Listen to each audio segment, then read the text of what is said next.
చేయడం జరిగింది. దమ్ముంటే ఎవరైనా రావచ్చు. రచ్చబండ కాడ మనం తీర్పు ప్రజల దగ్గరనే మనం తీర్పు తెలుసుకుందాం. నువ్వా నేనా, మేమేం చేసినావో నువ్వేం చేసినావో చూపెట్టు. ఇప్పుడు ఎమ్మెల్యే ఏం చేసింది, గతంలో ఉన్న ఎమ్మెల్యే ఏం చేసింది అనేది నేను సవాల్ విసురుతున్నా. మనం బస్ స్టాండ్ కాడ రండి, మీరు రండి, మా వాళ్ళు వస్తారు, మీ వాళ్ళు వస్తారు, ఎవరు ఏం చేసినావో తెలుసుకుందాం.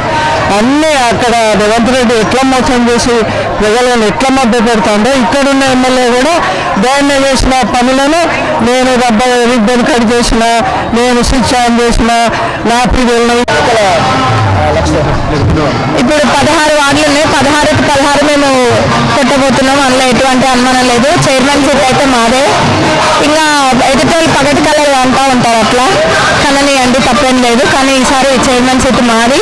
ప్రజలు కూడా గమనిస్తున్నారు ఎవరేం చేసిండ్రు అన్నది. ప్రజాప్రభుత్వం యొక్క ప్రభుత్వంలో ఎటువంటి పథకాలు తీసుకొచ్చినాము చేస్తున్నాం అన్నది కూడా 200 యూనిట్ల కరెంట్ అయినా, రేషన్ బియ్యం అయినా, రేషన్ కార్డులు, ఆరోగ్యశ్రీ పరిమితిని 5 లక్షల నుంచి 10 లక్షలకు పెంచడము, ఇంద్రమ్మ ఇల్లు, ఇవన్నీ చూస్తూ ఉన్నారు. అట్లనే మహిళలకు వడ్డీ లేని రుణాలు లెక్కలేని అన్నీ వస్తున్నాయి.